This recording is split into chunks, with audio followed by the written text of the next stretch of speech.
ओम शांति। सद्ज्ञानदाता, सद्गुरु, सत्शिक्षक, सत्पिता, सत्य शिव सुंदर निराकार परमात्मांकर कल्याणकारी पुरुषोत्तम संगम जुगी ब्रह्मावश्च सच्चा सच्चा ब्राह्मण मानंकु हृदयर सहित ईश्वरीय शुभेच्छा, शुभ अभिनंदन, सुप्रभात, सुस्वागतम।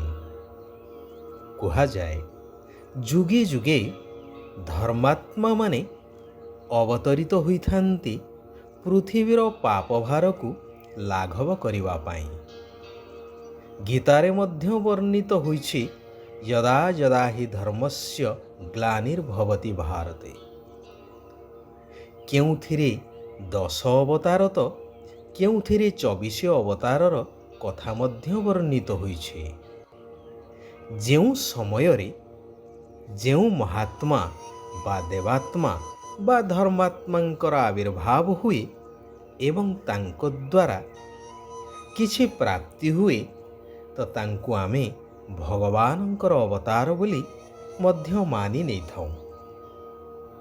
जुग हेउछि 4, सत्य आउ त्रेतया। दुई जुग को स्वर्गराज्य बोली अभिहित करा जाए, जेउठारे संपूर्ण सुख शांति आनंदर जीवन होइथाए, दुख शांतिर नाम निशान न थाए, जेहेतु सेठारे आसुरी संस्कार ही न थाए। समस्ते दैवी गुणधारी देवी देवता होइथांती।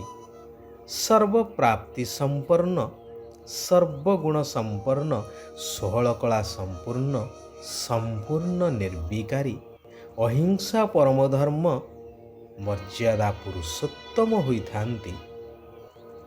जहा एही कल्याणकारी पुरुषोत्तम संगम जुगरे परमात्मांक प्रदत्त आत्मज्ञान द्वारा प्राप्त होइथाए, प्रारब्ध रूपरे ताहा सेमाने भोग करिथांती। द्वापर जुगरु आरंभ हुए भक्तिर जुग। सृष्टि नाटकर नियम अनुसारे विभिन्न धर्मावलंबी माने जेझा जेझार समयरे आसीथांती निज निजर धर्म स्थापना करी निजर प्रारब्ध जमा करिबा पाई।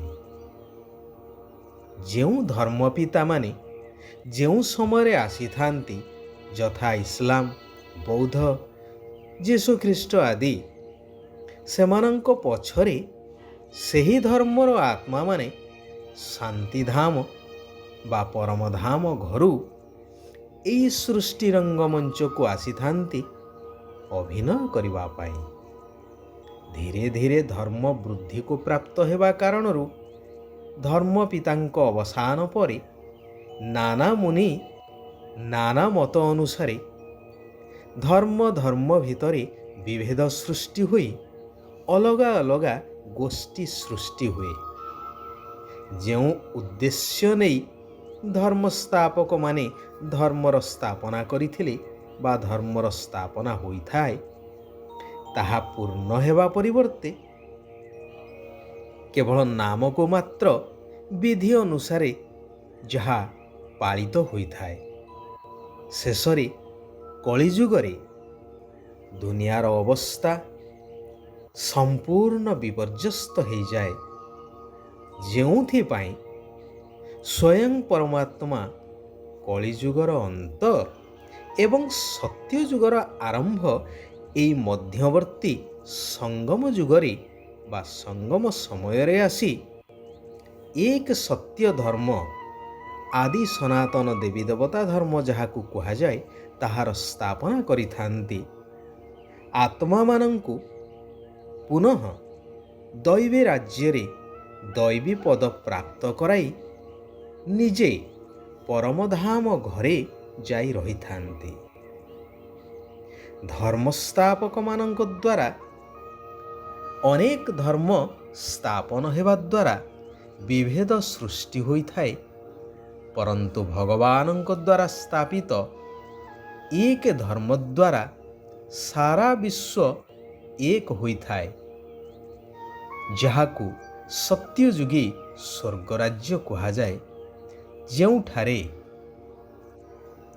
ଏକ ରାଜ୍ୟ, ଏକ ଧର୍ମ, ଏକ ଭାଷା, ଏକ ମତ, ଏକତା ସମ୍ପନ୍ନ ସବୁକିଛି ଏକ ହିଁ ହୋଇଥାଏ। ଭଗବାନ କହୁଛନ୍ତି, ଧର୍ମସ୍ଥାପକମାନେ ଧର୍ମ ସ୍ଥାପନା କରିଥାନ୍ତି ସେମାନଙ୍କର ପ୍ରାରବ୍ଧ ଜମା କରିବା ପାଇଁ। ହେଲେ ମୁଁ ଧର୍ମ ସ୍ଥାପନ କରୁଛି ପ୍ରାରବ୍ଧ ଜମା କରିବା ପାଇଁ ନୁହେଁ, ତୁମ ଆତ୍ମିକ ସନ୍ତାନମାନଙ୍କୁ ତାହାର ଅଧିକାରୀ କରାଇ ମୁଁ ପରମଧାମକୁ ଚାଲିଯାଏ। ତେଣୁ ବର୍ତ୍ତମାନ ଏହି ପରିବର୍ତ୍ତନର ସମୟରେ ତୁମେ ମଧ୍ୟ ଆତ୍ମିକ ଡାକ୍ତର ହୋଇ ସାରା ବିଶ୍ୱର ଆତ୍ମାମାନଙ୍କୁ ପାଞ୍ଚ ବିକାର ରୂପକ ରୋଗରୁ ମୁକ୍ତ କରିବାର ଶ୍ରେଷ୍ଠ ସେବା କରିବା ଦରକାର। ଅନେକଙ୍କର କଲ୍ୟାଣ କରିବା ଆବଶ୍ୟକ। ଏବେ ଘୋର ଅନ୍ଧକାର ସମାପ୍ତ ହେବାକୁ ଯାଉଛି, ଅର୍ଥାତ୍ କଳିଯୁଗୀ ବିକାରପୂର୍ଣ୍ଣ ଦୁନିଆର ପରିସମାପ୍ତି ହେବାକୁ ଯାଉଛି।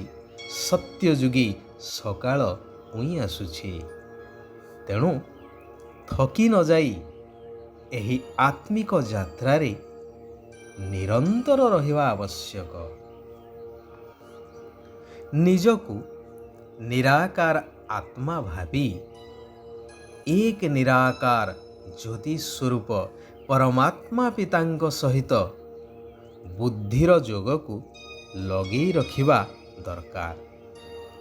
ନଷ୍ଟ ମହା ହୋଇ ସଂସାର ସମ୍ଭାଳିବାକୁ ହେବ। ଆତ୍ମ ଅଭିମାନୀ ହୋଇ ଏହି ଶ୍ରେଷ୍ଠ ଜ୍ଞାନକୁ ଧାରଣ କରି ଅନ୍ୟମାନଙ୍କୁ ମଧ୍ୟ ଧାରଣା କରେଇବାକୁ ହେବ। ମନ, ବଚନ, କର୍ମ ଦ୍ୱାରା ଭାରତକୁ ସମ୍ପୂର୍ଣ୍ଣ ସୁଖ ଦେବାକୁ ହେବ। ମୁଖ ଦ୍ୱାରା ପ୍ରତ୍ୟେକଙ୍କୁ ଜ୍ଞାନର ଦୁଇ ପଦ କଥା ଶୁଣାଇ ତାଙ୍କର କଲ୍ୟାଣ କରିବାକୁ ହେବ। ଏହା ବ୍ୟତୀତ ଅନ୍ୟ ବ୍ୟର୍ଥ କଥାରେ ନିଜର ସମୟ ନଷ୍ଟ କରିବା ଅନୁଚିତ। ଶୁଭଚିନ୍ତକ ହୋଇ ସମସ୍ତଙ୍କୁ ଶାନ୍ତିଧାମ ଘର, ସୁଖଧାମ ସ୍ୱର୍ଗ ରାଜ୍ୟର ରାସ୍ତା ବତେଇବାକୁ ହେବ। ଶିବ ବାବା କହୁଛନ୍ତି, ଚିନ୍ତାମୁକ୍ତ ସମ୍ରାଟ ସ୍ଥିତିରେ ରହି ବାତାବରଣ ଉପରେ ନିଜର ପ୍ରଭାବ ପକାଉଥିବା ମାଷ୍ଟର ରଚୟିତା ହୁଅ। ବାତାବରଣ ଉପରେ ତୁମର ପ୍ରଭାବ ରହୁ, କିନ୍ତୁ ବାତାବରଣର ପ୍ରଭାବ ତୁମ ଉପରେ ନ ପଡ଼ୁ। ଯଦି ବି କୌଣସି କଥା ଆସୁଛି, ତେବେ ସ୍ମୃତିରେ ଆଣ ଯେ ମୁଁ ବିଜୟୀ ଆତ୍ମା। ତେବେ ଚିନ୍ତାମୁକ୍ତ ସ୍ଥିତିରେ ରହିବ ଏବଂ ବିଚଳିତ ମଧ୍ୟ ହେବ ନାହିଁ, ଯେହେତୁ ସର୍ବ ଚିନ୍ତା ଚିନ୍ତାମଣିକୁ ସମର୍ପିତ କରିଦେଇଛ। ଯଦି ପ୍ରସନ୍ନତାର ଛାୟା ଦ୍ୱାରା ପ୍ରସନ୍ନତାର ଅନୁଭବ କରିବ, ତେବେ ନିର୍ମଳ ଏବଂ ନିର୍ମାଣ ସ୍ଥିତିରେ ରହିପାରିବ। କୁହାଯାଏ ନା, ସଚ୍ଚେ ଦିଲ ପର ସାହେବରାଜି, ଅର୍ଥାତ୍ ନିର୍ମଳ ହୃଦୟ ଉପରେ ଭଗବାନଙ୍କର ମଧ୍ୟ ଆଶୀର୍ବାଦ ନିରନ୍ତର ଝରୁଥାଏ। ଆଚ୍ଛା, ଆଜି ପାଇଁ ଏଇଠାରେ ଆମେମାନେ ବିରାମ ନେବା। ଆସନ୍ତାକାଲି ପୁନଃ ସେହି କଲ୍ୟାଣକାରୀ ପରମାତ୍ମା ପିତାଙ୍କର ଆଉ କିଛି କଲ୍ୟାଣକାରୀ ମହାବାକ୍ୟ ଉପରେ ଆମେମାନେ ଆଲୋଚନା କରିବା। ନିଜ ଜୀବନରେ ଧାରଣ କରି ନିଜକୁ ପରିବର୍ତ୍ତନ କରିବା ସହିତ ସାରା ବିଶ୍ୱକୁ ପରିବର୍ତ୍ତନ କରିବାର ମହାନ ଶ୍ରେଷ୍ଠ କାର୍ଯ୍ୟ କରିଚାଲିବା। ସାରା ବିଶ୍ୱର ଆତ୍ମାମାନଙ୍କର କଲ୍ୟାଣ ହେଉ। ସମସ୍ତେ ସୁଖ ଆଉ ଶାନ୍ତିର ଅନୁଭବ କରନ୍ତୁ।